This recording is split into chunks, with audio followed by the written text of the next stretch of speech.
Chapter 1. The Unusual Request.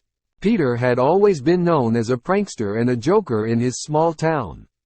He loved making people laugh and had a reputation for being a bit of a troublemaker. One day, as he was walking through the town square, a strange man approached him.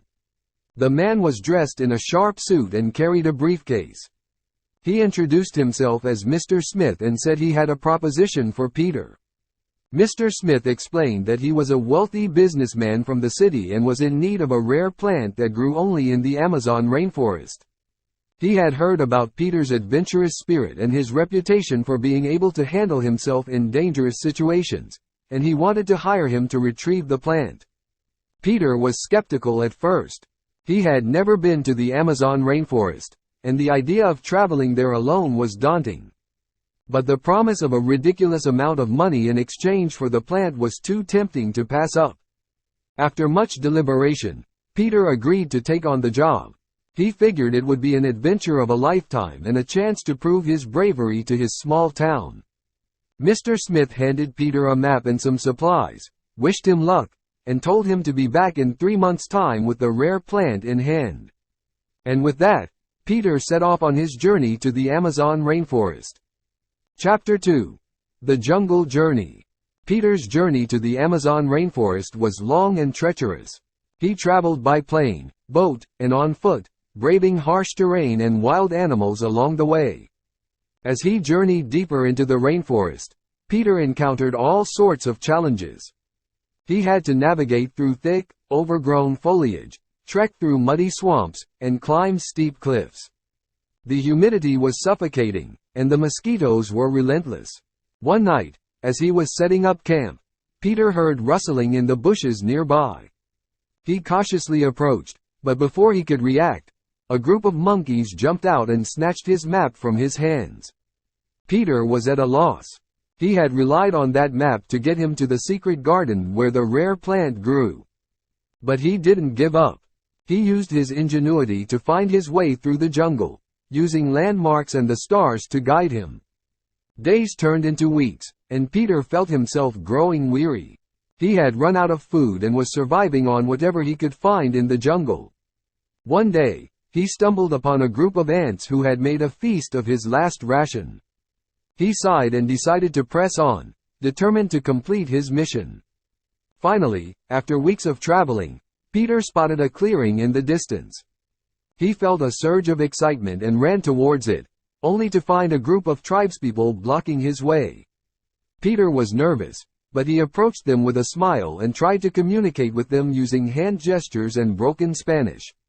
To his surprise, they welcomed him with open arms and even offered to guide him to the secret garden where the rare plant grew.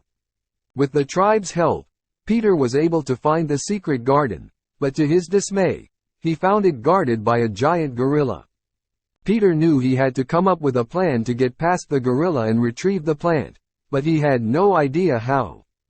Just as he was about to give up hope, an unexpected twist occurred.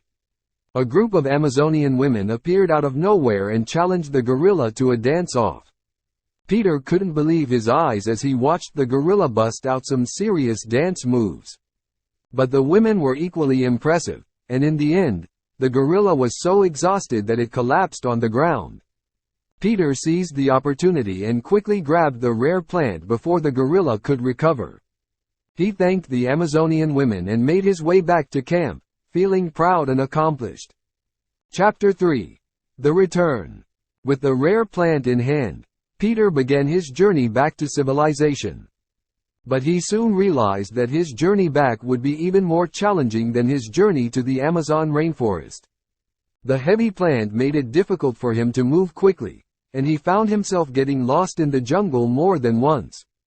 He was also running low on supplies, and the harsh conditions of the jungle were taking a toll on his body. As he traveled, Peter had plenty of time to reflect on his journey. He had learned a lot about himself and his own strength during his adventure. He also realized that he had been foolish to take on such a dangerous mission just for the promise of money. He resolved to use his talents and skills for more meaningful purposes in the future. Finally, after many weeks, Peter emerged from the jungle and returned to his small town. The townspeople were overjoyed to see him, and they eagerly gathered around to hear about his adventure.